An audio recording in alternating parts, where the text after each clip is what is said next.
அனைவருக்கும் வணக்கம். மகர ராசிக்காரர்கள் உலகின் எந்த மூலையில் இருந்தாலும் செப்டம்பர் மாதம் முதல் செப்டம்பர் மாதம் முடிவதற்குள் இவை நடந்தே தீரும் என்று சொல்லக்கூடிய வகையில் எந்தெந்த நிகழ்வுகள் அமைந்துள்ளன என்பதை ஆராய்ந்து பார்க்கும் போது மகர ராசிக்காரர்களுக்கு புதனின் உச்ச பெயர்ச்சி, சந்திர பெயர்ச்சி, செவ்வாய் பெயர்ச்சி, சூரிய பெயர்ச்சி, சுக்கிர பெயர்ச்சி என கிரகநிலைகளில் ஏற்படக்கூடிய அதிரடியான மாறுதல் உலகின் எந்த மூலையில் இருந்தாலும் மகர ராசிக்காரர்களுக்கு இவை அனைத்தும் நடந்தே தீரும் என்று சொல்லக்கூடிய வகையில் அற்புதமான வாய்ப்புகளையும் சந்தர்ப்பங்களையும் நிச்சயமாக உருவாக்கி கொடுக்கின்றன. ஏனென்றால் ராசியின் நாதராக இருக்கக்கூடிய சனி பகவானை பொறுத்தவரைக்கும் வெற்றிக்கே உரித்தான 3ஆம் இடத்தில் விளம்பெறுகிறார். வக்ரம் பெற்றிருந்தாலும் நினைப்பதை காட்டிலும் முழுமையாக முன்னேற்றத்தையும் வளர்ச்சி நிறைந்த பாதையில் பயணிக்கக்கூடிய வகையில் நல்ல சந்தர்ப்பத்தையும் இந்த வேளையில் மகர ராசிக்காரர்களுக்கு மனநிறைவு காணக்கூடிய வகையில் ஏற்படுத்தி கொடுக்க போகிறாருங்க. நீங்கள் எதிர்பார்ப்பதை காட்டிலும் ராசியின் நாதராக இருக்கக்கூடிய சனி பகவான் வெற்றிக்கே உரித்தான 3ஆம் இடத்தில் வலம் வருவதால் மகர ராசிக்காரர்கள் நினைப்பதை காட்டிலும் அலைச்சல் அதிகரித்தாலும் ஆதாயம் நிறைவாக கிடைக்கும். எந்த ஒரு காரியத்தை கையில் எடுத்தாலும் இதில் இருக்கக்கூடிய தடை தாமதங்களை உலகின் எந்த மூலையில் இருந்தாலும் தகர்த்தெறிந்து முன்னேற்றம் நிறைந்தவையாக மாற்றிக்கொள்ளக்கூடிய சந்தர்ப்பத்தை ராசியின் நாதர் ஏற்படுத்தி கொடுக்கிறாருங்க. நீங்கள் நினைப்பதை காட்டிலும் வருமானம் திருப்திகரமாக அமைக்கும். வக்ர இயக்கத்தில் தனி வலம் வந்தாலும் கூட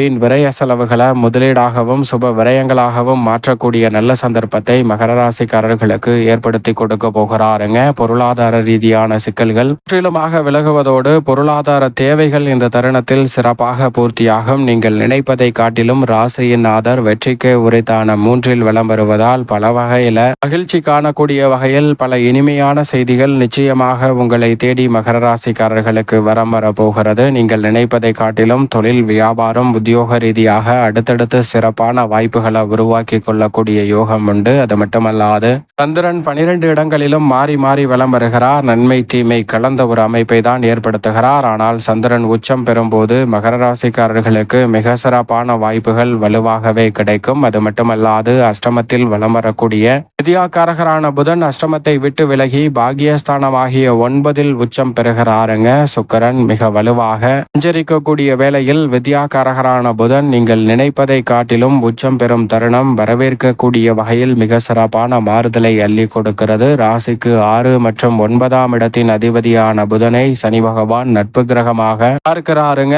ராசிக்கு சகாயமானவராக இருக்கக்கூடிய வித்யாகாரகரான புதன் இந்த வேளையில் பாகியஸ்தானத்தில் உச்சம் பெறுவது நல்ல யோகம் நிறைந்த அமைப்பாக பார்க்கப்படுகிறது. உற்றார் உறவினர்களிடம் இருக்கக்கூடிய விரிசல்கள் விலகும். பெற்றோரின் வழியில் நல்ல ஆதாயம் நிறைந்த காரியங்களை இந்த தருணத்தில் செயல்படுத்துவதற்கான வாய்ப்பும் சந்தர்ப்பமும் கிடைக்க போகிறது. தனித்து செயல்படுவதை காட்டிலும் கூட்டு முயற்சியாக செயல்படும் போது மிக பெரிய அளவிலான வெற்றி வாய்ப்புகள் உறுதியாகவே உங்களை தேடி வருகிறது. போட்டிக்காக தொழில், வியாபாரம், உத்தியோக ரீதியாக இருந்தவர்களின் சிரமம் விலகுவதால் நீங்கள் எதிர்பார்க்கக்கூடிய முன்னேற்றம் நிறைவாக உங்களை தேடி வரும். புகழ் அதிகரிக்கும். மாற்றத்தை வலுவாக சந்திப்பதோடு மட்டுமல்லாது மிக சிறப்பான வளர்ச்சியையும் முன்னேற்றம் நிறைந்த வகையில் மாற்றிக்கொள்ளக்கூடிய வகையில் நல்ல சந்தர்ப்பமும் நிச்சயமாக உங்களை தேடி வருகிறது. மங்களகரமான பல காரியங்களை இந்த தருணத்தில் சிறப்பாக செய்து முடிக்க முடியும். நீங்கள் நினைப்பதை காட்டிலும் புதிதாக நிலம், வீடு, வீட்டுமனை, வாகனம் வாங்கக்கூடிய முயற்சியில் மிக பெரிய அளவிலான வெற்றி வாய்ப்பை ஏற்படுத்தி கொடுக்கிறாருங்க.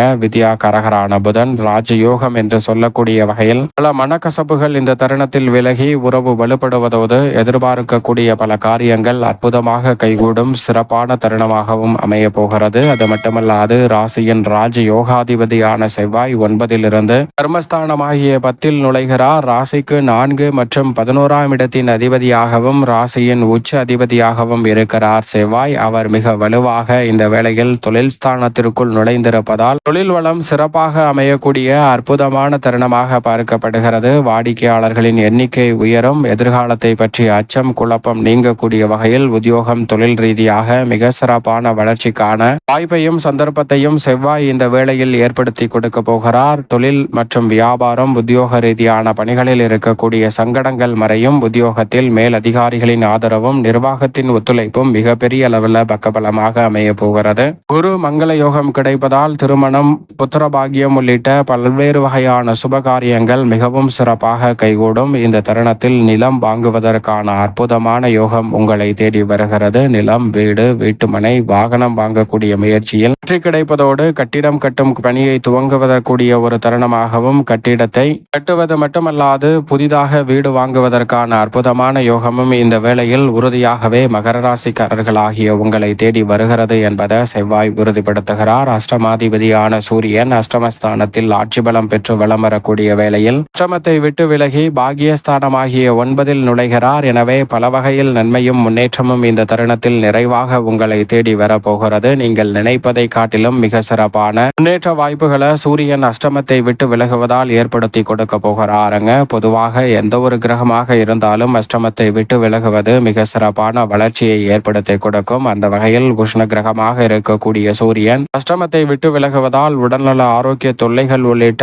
பல சிரமங்கள் விலகும், பணிச்சுமை குறையும், உற்சாகத்தோடும் உத்வேகத்தோடும் பல பணிகளை திறன்படவும் சிறப்பாகவும் மேற்கொள்ளக்கூடிய வாய்ப்பும் சந்தர்ப்பமும் நிச்சயம் அபரிவிதமாக மகர ராசிக்காரர்களாகிய உங்களை தேடி வருகிறது என்பதில் சந்தேகமே இல்லை. சரியாக பயன்படுத்திக் கொள்ளுங்கள். சுக்கிரனை பொறுத்த வரைக்கும் 7ஆம் இடத்திலும் பிறகு 8ஆம் இடத்திலும் வலம் வரப்போகிறார். 5 மற்றும் 10ஆம் இடத்தின் அதிபதியாக இருக்கக்கூடிய சுக்கிரன் பிற்பகுதியில் 7ஆம் இடத்தில் வலம் வருவது நிறைந்த நன்மையையும் முன்னேற்றத்தையும் எதிர்பார்த்த வகையில் பூர்த்தி செய்து கொடுக்கும். ஆனால் அவர் அஷ்டமத்திற்குள் நுழைவதால் கொஞ்சம் கவனத்துடன் செயல்பட வேண்டும். உலகின் எந்த மூலையில் இருந்தாலும் மகர ராசிக்காரர்கள், ஏனென்றால் சிலர் ஆதாயத்திற்காக உங்களுடன் சுயநலமாக பழகுவதற்கான சந்தர்ப்பம் உண்டு. எனவே அது போன்ற விஷயங்களில் கூடுதல் கவனம் தேவை. போட்டியும் பொறாமையும் அதிகரிக்கலாம். எனவே சற்று கடினமாக உழைக்க வேண்டிய தருணமாக பார்க்கப்படுகிறது. இந்த தருணத்தில் பொதுவாழ்வில் இருப்பவர்களுக்கு எளிதில் உங்களுடைய எண்ணம் நிறைவேறும். கலைத்துறையில் நீங்கள் எதிர்பார்க்கக்கூடிய பல சாதகமான சந்தர்ப்பங்கள் உறுதியாகவே உங்களை தேடி வரும். தொழில்துறை, வியாபாரத்துறையில் கடுமையான போட்டிக்கு மத்தியில் முன்னேற்றத்தை நிறைவாக உறுதி செய்யக்கூடிய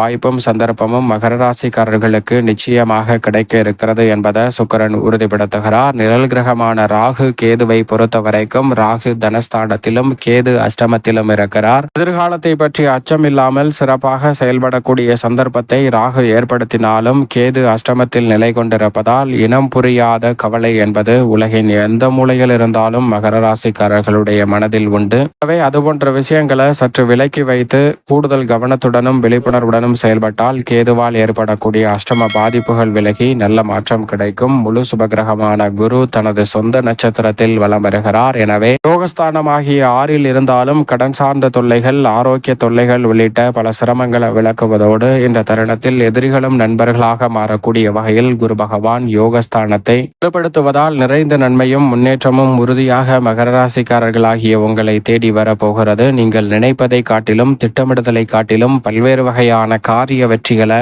மிகவும் சிறப்பாக ஏற்படுத்தி கொடுக்க போகிறாருங்க. குரு பார்க்கின் கோடி நன்மை என்று சொல்லக்கூடிய வகையில் குருவின் சுப பார்வை பல இடங்களை வலுப்படுத்துவதால் எதிர்பாராத பல நன்மை நிறைந்த வாய்ப்புகள் உலகின் எந்த மூலையில் இருந்தாலும் மகர ராசிக்காரர்களுக்கு நிச்சயமாக தேடி வருகிறது. மேலும் இந்த தருணத்தை சாதகமாக மாற்றிக்கொள்ள நிச்சயமாக மகர ராசிக்காரர்கள் உலகின் எந்த மூலையில் இருந்தாலும் இந்த செப்டம்பர் மாதத்தில் கால பைரவர் வழிபாடு மேற்கொள்ளுங்கள். நிறைந்த நன்மையும் முன்னேற்றமும் உறுதியாகவே மகர ராசிக்காரர்கள் ஆகிய உங்களை தேடி நிச்சயமாக வரும். உலகின் எந்த மூலையில் இருந்தாலும்